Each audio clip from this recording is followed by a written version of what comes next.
All right, so today on The Explainer, we're tackling a huge topic. What happens when your personal wealth crashes right into a world filled with fear? A brand new study out of Afghanistan gives us some answers, and trust me, they're surprising and really, really human. I mean, it's the question we've all asked ourselves, right? Can money actually buy happiness? You'd think so. Common sense says that having more money makes life better, easier, and yeah, happier.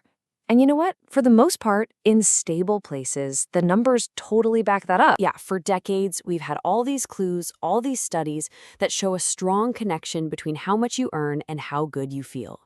But what happens when you take that idea and put it under the most extreme pressure imaginable?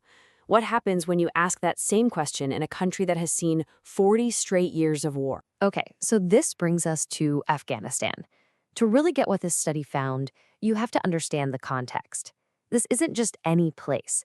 It's a nation literally shaped by conflict. I mean, just look at this timeline. You've got the Soviet invasion back in '79. That rolls right into a brutal civil war, and then a 20-year US-led intervention. We're talking about more than 40 years of nonstop conflict. And that kind of history, well, it leaves scars. Deep ones on the people and on the whole economy. And that economic precarity, that's the real backdrop for everything we're about to discuss. You can see it right here on this chart. For a while, things were growing. But then, look what happens after 2014, right when international forces started to pull out. That number starts to drop. And that's not just some abstract economic data point. For the people there, that's a wave of uncertainty washing over their daily lives. So the scale of the research here is just wow. The researchers, Asadi and Farzan again, they dug into surveys from more than 62,000 Afghans. And this wasn't just in one city. This was nationwide, in every single province from 2016 to 2021. So we're not talking about a quick snapshot. This is more like a super high-definition movie of the nation's mindset during an incredibly tough time. All right, so what did all that data tell them about money and happiness? Well, at first, the story seems pretty straightforward, almost exactly what you'd expect. So yeah, the first pass at the numbers lines up with what we see almost everywhere else. Take a look. The more money someone makes, the more likely they are to say they're very happy. Someone at income level 8 is more than 3 times as likely to feel that way compared to someone at level 4. Simple, right? So, case closed then? More money, more happiness? End of story? Well, not exactly, because what if there's something else going on? Another factor so powerful it can warp that entire relationship. This is where things get really interesting. And this is where that simple story just completely falls apart. Because the researchers brought in another variable, a game changer, the raw, daily experience of fear. Okay, so to get what happens next, we need a quick idea. It's called a moderating effect. It sounds technical, but it's simple. Think of it this way. Sunlight helps a plant grow, right?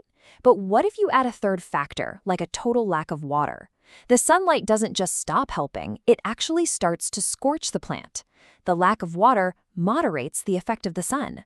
It changes the whole game. And boom, here it is in the data. Look at this chart. On the left, for people who report no fear, you see exactly what you'd expect.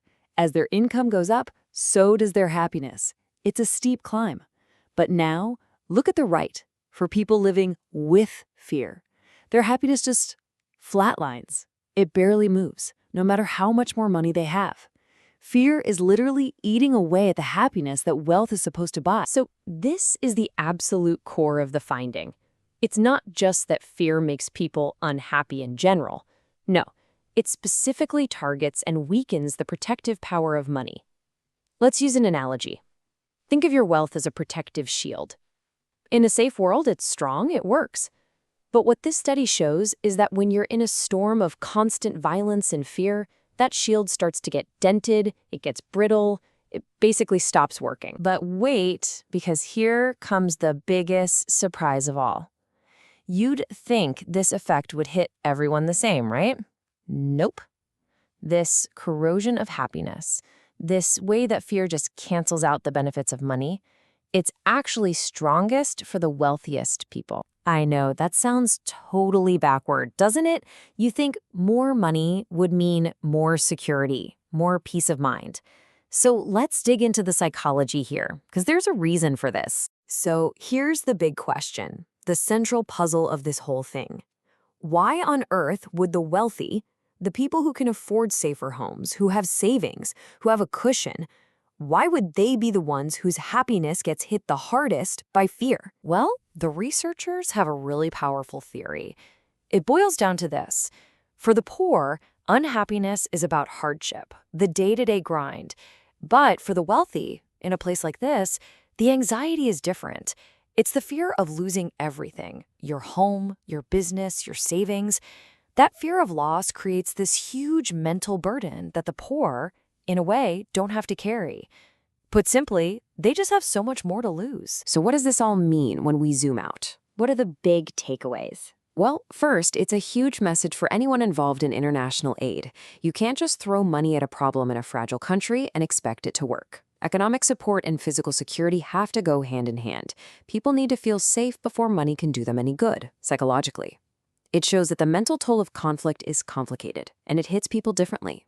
And ultimately, building a society that thrives, well, that takes a lot more than just cash. It takes peace of mind. And that leaves us with a really big final question. If wealth isn't the ultimate answer and places torn apart by conflict, then what is?